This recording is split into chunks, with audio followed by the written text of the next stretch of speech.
এখন দেখো আমরা আরেকটা প্র্যাকটিস করি 1 2 3 4 5 6 7 এবং কি দেখো 8। আমরা আরেকটা প্র্যাকটিস করতেছি, তোমাদের কোনো প্রবলেম থাকলে কাইন্ডলি একটু কমেন্টে জানাবো। তাহলে এখন দেখো এখানে কার্বন আছে কয়টা, 8টা কার্বন আছে, 1 2 3 4। 4 নম্বর কার্বনে আমাদের একটা গ্রুপ যুক্ত আছে, আমরা গ্রুপটা লিখে ফেলি সি বন্ড CH3। এখানে দেওয়া আছে বন্ড কি বলতো CH3। আমরা সবগুলো হাত পূরণ করতেছি না, আমরা জাস্ট কি করেছি কঙ্কাল সমীকরণ দিয়ে নামকরণটা করতেছি। তোমরা কঙ্কাল সমীকরণ দিয়ে নামকরণটা করতে পারো, তোমাদের ইচ্ছা সেটা। তাহলে এখন দেখো এখানে আমার মূল কার্বন চেইনে কার্বন আছে 1 2 3 4 5 6 7 8। আমি যদি বাম পার থেকে গুনি 1 2 3 4, 4 নম্বর কার্বনে আসতেছে। ডান পার থেকে গুনলে 1 2 3 4 5, 5 নম্বর কার্বনে আসতেছে। তাহলে যে পার থেকে গুনলে আগে আসবে সেদিক থেকে গুনবো, তাহলে সেটা হচ্ছে আমাদের রাইট। তাহলে এটা 1 2 3 4, এরপর আছে 5 6 7, আর কি আছে দেখো 8। আচ্ছা, এখন খেয়াল করে দেখো 4 নম্বর কার্বনে আমাদের যে গ্রুপ যুক্ত আছে এটা আবার কি একটা কমপ্লেক্স সাবস্টেন্স। তাহলে কমপ্লেক্স সাবস্টেন্স যখন থাকবে তখন আলটিমেটলি যেটা মেইন চেইনে যুক্ত আছে সেটা কয় নম্বর কার্বন, 1 নম্বর কার্বন। তাহলে এটা যদি 1 নম্বর কার্বন হয় আমি এটাকেও 2 বলতে পারি, এটাকেও 2 বলতে পারি, তোমাদের ইচ্ছা, তুমি যে কোনো একটাকে 2 বলো। তাহলে মনে করো এটাকে 2 বললা। তাহলে এখন দেখো তাহলে আগে কার নামকরণ করতে হবে, কমপ্লেক্স সাবস্টেন্সের নামকরণ করতে হবে। তাহলে ভালো করে খেয়াল করো, 4 ড্যাশ দিলাম। 4 ড্যাশ দেওয়ার পরে দেখো মনোযোগ দিয়ে খেয়াল করো, তাহলে আগে কি সাবস্টেন্টের মধ্যে সাবস্টেন্স। তাহলে 1 নম্বর কার্বনে কোন গ্রুপ যুক্ত আছে, মিথাইল। তাহলে দেখো 1 মিথাইল। তাহলে এখানে কয়টা গ্রুপ আছে, একটা দুইটা। তাহলে দেখো 1 মিথাইল। তাহলে 2টা কার্বনের গ্রুপ থাকলে সেটার নাম হয় কি দেখো ইথাইল। মূল কার্বন চেইনের কার্বন কয়টা, 8টা। তাহলে সেটার নামকরণ কি হবে বলতো, অক্টেন। তাহলে এটা আমার কি নামকরণ বলতো, IUPAC নামকরণ। তাহলে এটা হচ্ছে আমার কি IUPAC নামকরণ। এখন দেখো আমরা যদি IUPAC নামকরণ না করে আমরা এখানে কমন নামকরণটা করি, ভালো করে খেয়াল করো আমাদের যে কমন নামকরণ যেটা আছে, কমন নাম। দেখো আমরা IUPAC নামকরণ করতেছি না, আমরা এখানে কি করতেছি, কমন নামকরণটা করতেছি। আচ্ছা দেখো এই যে কার্বনটা যুক্ত আছে এইটা কয় নম্বর কার্বনে যুক্ত আছে, 4 নম্বর কার্বন। এটার নাম হচ্ছে 4 আইসোপ্রোপাইল। ভালো করে খেয়াল করো, 4 আইসোপ্রোপাইল অক্টেন। এইভাবে এটার নামকরণ করা যায়। কি নামকরণ করা যায় কিভাবে দেখো, 4 আইসোপ্রোপাইল অক্টেন। দেখো ইউপ্যাক নামকরণে কি হচ্ছে 4-1 মিথাইল ইথাইল অক্টেন। এটা যদি কমন নামকরণ আমরা করতেছি তাহলে কি হচ্ছে দেখো 4- আইসোপ্রোপাইল অক্টেন। 4- আইসোপ্রোপাইল অক্টেন মানে আসলে বিষয়টা কি দাঁড়াচ্ছে দেখো, আমরা একটা টেবিল তৈরি করে ফেলি তাহলে আমাদের জন্য একটু সুবিধা হবে। আমরা একটা সুন্দর টেবিল তৈরি করি। টেবিলে কি আছে দেখো, প্রথমে মনে করা আছে আমাদের সাবস্টেন্ট, এরপর হচ্ছে আমাদের ইউপ্যাক নাম, এরপর হচ্ছে আমাদের কমন নাম। তাহলে সাবস্টেন্ট, ইউপ্যাক আর কি বলতো, কমন নাম। এখন দেখো সাবস্টেন্টের মধ্যে প্রথমে যে জিনিসটা আছে সেটা দেখো আমরা যুক্ত করে দেখি। এখানে বলা আছে CH বন্ড CH3, বন্ড কি আছে দেখো এখানে CH3। আচ্ছা এখন দেখো আমরা এটাকে ইউপ্যাকে কিভাবে নামকরণ করতে পারি, IUPAC তে কিভাবে নামকরণ করতে পারি, ইউপ্যাক নিয়মে কিরকম নামকরণ করতে পারি, এরপর আমাদের যদি কমন নেমটা থাকে তাহলে আমরা কিভাবে নামকরণটা করতে পারি।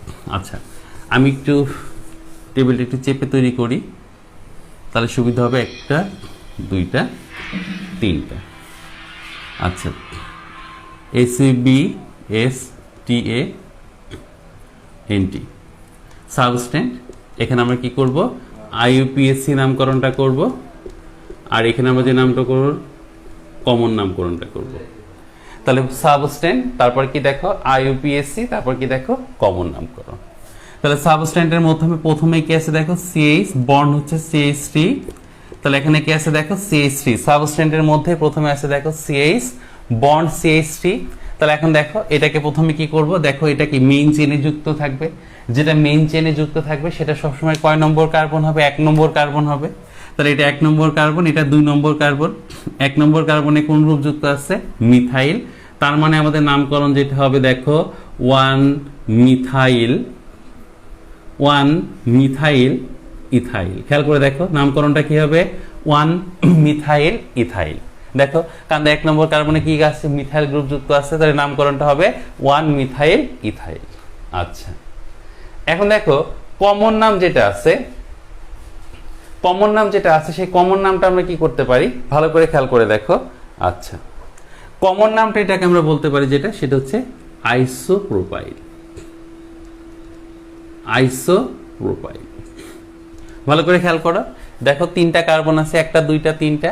এখন দেখো এটা সেকেন্ডারি কার্বনের মতো যেহেতু যুক্ত আছে, এই পারে একটা অ্যালকাইল গ্রুপ, এই পারে একটা অ্যালকাইল গ্রুপ, এটাকে আমরা যেটা বলতে পারি সেটা হচ্ছে আইসোপ্রোপাইল।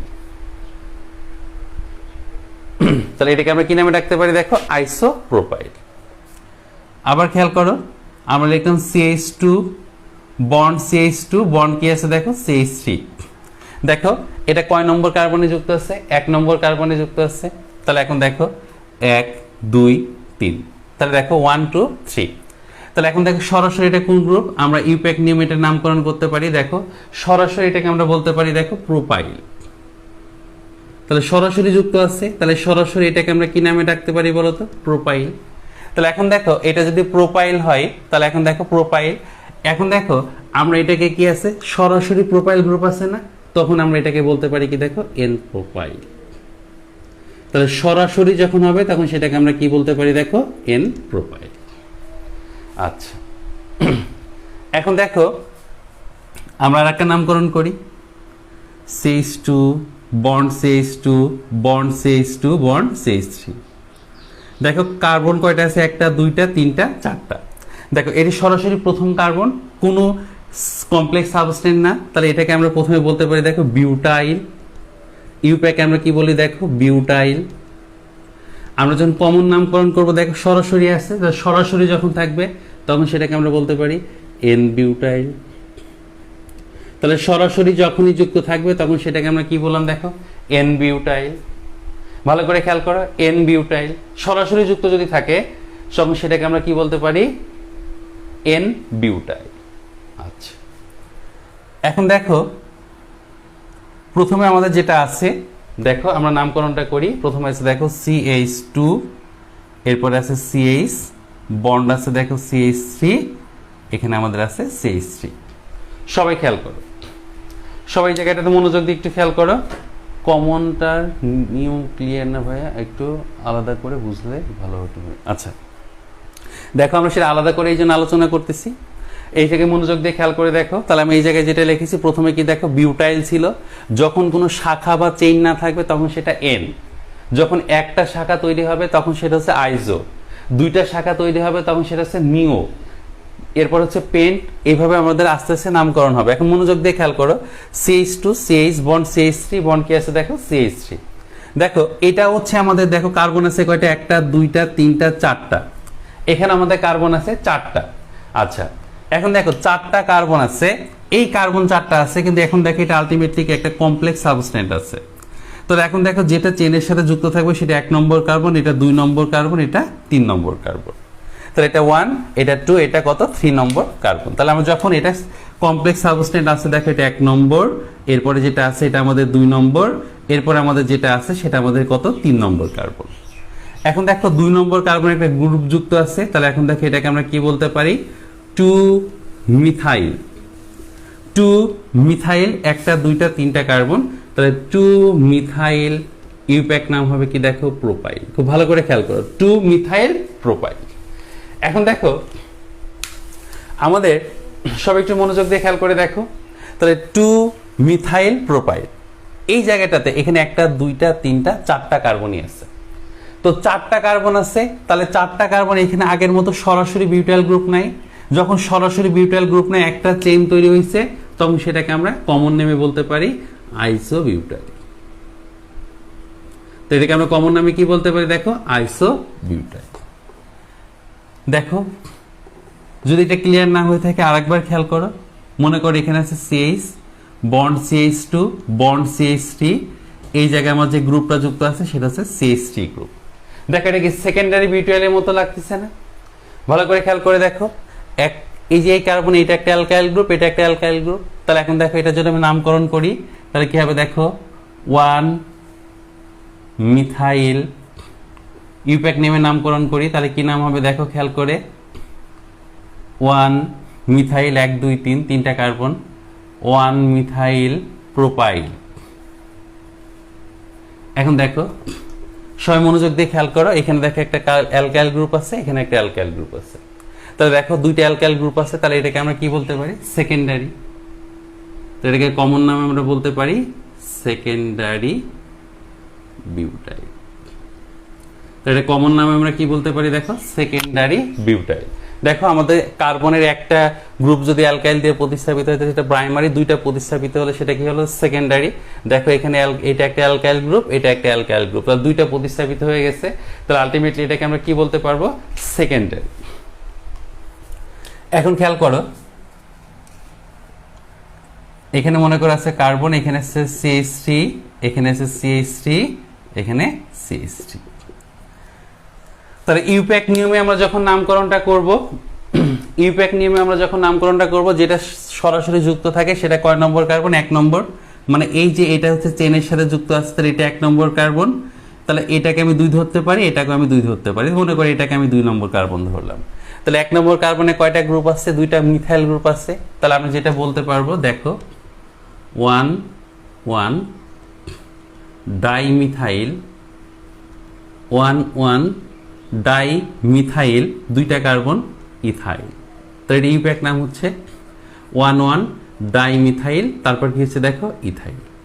এখন দেখো এই যে কার্বন আছে, এই কার্বনের সাথে কয়টা অ্যালকাইল গ্রুপ আছে? সব একটু মনোযোগ দিয়ে খেয়াল করো। একটা অ্যালকাইল গ্রুপ, 2টা অ্যালকাইল গ্রুপ, 3টে অ্যালকাইল গ্রুপ। তাহলে খেয়াল করে দেখো 3টে অ্যালকাইল গ্রুপ আছে, তাহলে কার্বনের 3টে অ্যালকাইল গ্রুপ আছে। তাহলে 3টা, সেটাকে আমরা কি বলবো? দেখো যেটা 3টা যুক্ত আছে, তখন সেটাকে আমরা কি বলি? টারশিয়ারি। 3টে যুক্ত আছে, সেটাকে আমরা কি বলবো? Tertiary butyl. তাহলে দেখো এখানে কি প্রথমে আছে এন বিউটাইল, এরপর আইসো বিউটাইল, তারপর কি আছে? দেখো টারশিয়ারি বিউটাইল। তার মানে দেখো নরমাল বিউটাইল, প্রথমে দেখো কোনো গ্রুপ যুক্ত নাই, এন বিউটাইল। এখানে দেখো একটা চেইন তৈরি হয়েছে, সেটাকে আমরা কি বললাম? আইসো বিউটাইল। এখন দেখো এখানে দেখো 2টা অ্যালকাইল গ্রুপ দিয়ে সরে গেছে, সেটাকে আমরা কি বলছি? সেকেন্ডারি। এই কার্বনের সাথে একটা, 2টা, 3টে অ্যালকাইল গ্রুপ আছে, তখন সেটাকে আমরা কি বলছি? Tertiary butyl. তার মানে দেখো সরাসরি যুক্ত থাকলে সেটা হচ্ছে এন বিউটাইল, যদি একটা ব্রাঞ্চিং তৈরি হয় তখন সেটা কি হবে? আইসো বিউটাইল। তারপর দেখো যখন যে কার্বনটা যুক্ত আছে সেই কার্বনের সাথে যখন দেখো 2টা অ্যালকাইল গ্রুপ আসছে, তখন সেটা সেকেন্ডারি। 3টে অ্যালকাইল গ্রুপ আসছে, তখন সেটা টারশিয়ারি। তাহলে কমন নামকরণটা বুঝতে পারছো? ইউপ্যাক নামকরণ তো আমরা সরাসরি বুঝতে পারছি। তাহলে সরাসরি যুক্ত থাকলে এন, একটা ব্রাঞ্চিং তৈরি হলে আইসো, যে কার্বনটা যুক্ত আছে তার সাথেই যদি 2টা অ্যালকাইল গ্রুপ থাকে সেটা সেকেন্ডারি, যদি তার সাথেই 3টে অ্যালকাইল গ্রুপ থাকে তখন সেটাকে আমরা কি বলি? টারশিয়ারি। তাহলে প্রাইমারি, সেকেন্ডারি, এন্ড দেন কি আছে বলতো? টারশিয়ারি। কথা বুঝতে পারছো? তাহলে এটাই ছিল আমাদের কি বলতো? কমপ্লেক্স সাবস্টেন্টের নামকরণ। ক্লিয়ার বাচ্চারা? সবাই ক্লিয়ার? আচ্ছা, তো যেহেতু কমপ্লেক্স সাবস্টেন্টের নামকরণ সবাই ক্লিয়ার, একটু কমেন্টে জানো কাইন্ডলি। ভাই সেকেন্ডারিটা আলাদা হলো, ভাই কিভাবে আলাদা হলো? ভালো করে খেয়াল করো। দেখো যে কার্বন চেইনের সাথে যুক্ত আছে, এখানে এই কার্বনটা কি চেইনের সাথে যুক্ত আছে। তাহলে দেখো এই কার্বন, এখানে একটা কি আছে? দেখো অ্যালকাইল গ্রুপ আছে, এখানে একটা অ্যালকাইল গ্রুপ আছে। মানে দেখো মেইন হচ্ছে CH3 গ্রুপ। এই কার্বনে মনে করো 3টা হাইড্রোজেন আছে, 3টা হাইড্রোজেন আছে, এখানে একটা অ্যালকাইল গ্রুপ দিয়ে সরেছে, তাহলে এটা দেখো 1 ডিগ্রি বা প্রাইমারি। এখন দেখো এখানে 2টা অ্যালকাইল গ্রুপ, দেখো এইটা একটা অ্যালকাইল গ্রুপ, এখানে একটা অ্যালকাইল গ্রুপ, তো সেকেন্ডে আমরা কি বললাম? দেখো সেকেন্ডারি। এই কার্বনে দেখো এটা একটা অ্যালকাইল গ্রুপ, এটা একটা অ্যালকাইল গ্রুপ, এটা একটা অ্যালকাইল গ্রুপ, 3টে অ্যালকাইল গ্রুপ আছে, সো সেটাকে আমরা কি বলতেছি? দেখো টারশিয়ারি। কথা বুঝতে পারছো? তাহলে প্রাইমারি, সেকেন্ডারি এবং টারশিয়ারি, মানে যে কার্বনটা চেনের সাথে যুক্ত আছে তার সাথে যে অ্যালকাইল গ্রুপ কয়টা যুক্ত আছে, যদি একটা থাকে সরাসরি আমরা সেটাকে কি বলবো? এন। যদি 2টা থাকে সেটাকে আমরা কি বলবো? সেকেন্ডারি। যদি 3টা থাকে সেটাকে আমরা কি বলবো? টারশিয়ারি। স্পেসিফিক ওই কার্বন না, কিন্তু যদি একটা ব্রাঞ্চিং তৈরি হয় তখন সেটাকে আমরা কি বলে রাখতে পারবো? আইসো বলে রাখতে পারবো। ক্লিয়ার সবাই? আচ্ছা, এখন আমরা যে নামকরণটা করব সেটা হচ্ছে আমাদের সাইক্লো অ্যালকেনের নামকরণ। সবাই খেয়াল করো, আমরা এখন যে নামকরণটা করব সেই নামকরণটা হচ্ছে কি আমাদের সাইক্লো অ্যালকেন। তাহলে এখন আমরা যে নামকরণটা করব সেই নামকরণটা হচ্ছে আমাদের সাইক্লো অ্যালকেন। আমরা সাইক্লো যৌগটা আজকে ডিটেলস পড়বো না, আজকে আমরা কয়েকটা নামকরণ করব, করে আস্তে আস্তে ধীরে ধীরে আমরা সাইক্লো যৌগের মধ্যে ঢুকে যাব। যেমন দেখো যুক্ত আছে CH2 bond CH2 bond CH2, এখানে যদি একটা যুক্ত থাকে তাহলে এটা কি সাইক্লো যৌগ। তাহলে এটা আলটিমেটলি আমাদের কি যৌগ দেখো, সাইক্লো যৌগ। এখানে কার্বন আছে কয়টা দেখো, একটা দুইটা তিনটা, তাহলে সাইক্লো যৌগ। এবং এই সাইক্লো যৌগটাতে আমার কার্বন আছে কয়টা খেয়াল করে দেখো, একটা দুইটা তিনটা, তাহলে 3 কার্বনের সাইক্লো যৌগ। তাহলে যৌগটার নাম হচ্ছে আমাদের সাইক্লোপ্রোপেন। তাহলে যৌগটার নাম হচ্ছে আমাদের সাইক্লোপ্রোপেন। যদি এরকম নামকরণ হতো ভালো করে খেয়াল করে দেখো, CH2 bond CH2 bond CH2 bond CH2, দেখো কার্বন কয়টা, একটা দুইটা তিনটা চারটা, 4 কার্বনের সাইক্লো যৌগ। তাহলে যৌগটার নাম আমাদের কি হতো বলতো, সাইক্লোবিউটেন। তো যৌগটার নাম আমাদের কি হতো বলতো, সাইক্লোবিউটেন। এখন আমাদের মূল প্রবলেমটা যে জায়গাটাতে একটু ভালো করে খেয়াল করো, সবাই মনোযোগ দিয়ে খেয়াল করো। 1 2 3, এটা একটা হলো।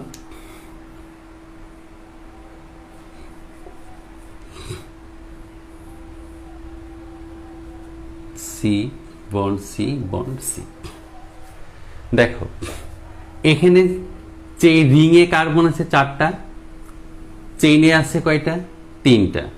এখানেও রিংয়ে আছে কয়টা, 3টা, চেইনে আছে কয়টা, 3টা। তাহলে এইরকম সাইক্লো যৌগের নামকরণ আমরা কিভাবে করব? তো এইরকম সাইক্লো যৌগের স্পেসিফিক রুলসটা কি? তো এই রুলসগুলোর জন্য আমরা আগামী ক্লাসে এটা নিয়ে ডিটেলস আলোচনা করব। ভালো করে খেয়াল করে দেখো, আমাদের পরের ক্লাসের জন্য সব অপেক্ষা করো। আগামী ক্লাসে আমরা এই ধরনের ক্ষেত্রে, এইরকম ক্ষেত্রে কিভাবে নামকরণ করব সাইক্লো যৌগ এবং অ্যালকিন, আমরা আগামী ক্লাসে পড়ে ফেলবো। তো সবাই কি ততদিন ভালো করে পড়াশোনা করো, মন দিয়ে পড়াশোনা করো, সবাই ভালো থাকো, সুস্থ থাকো, আল্লাহ হাফেজ।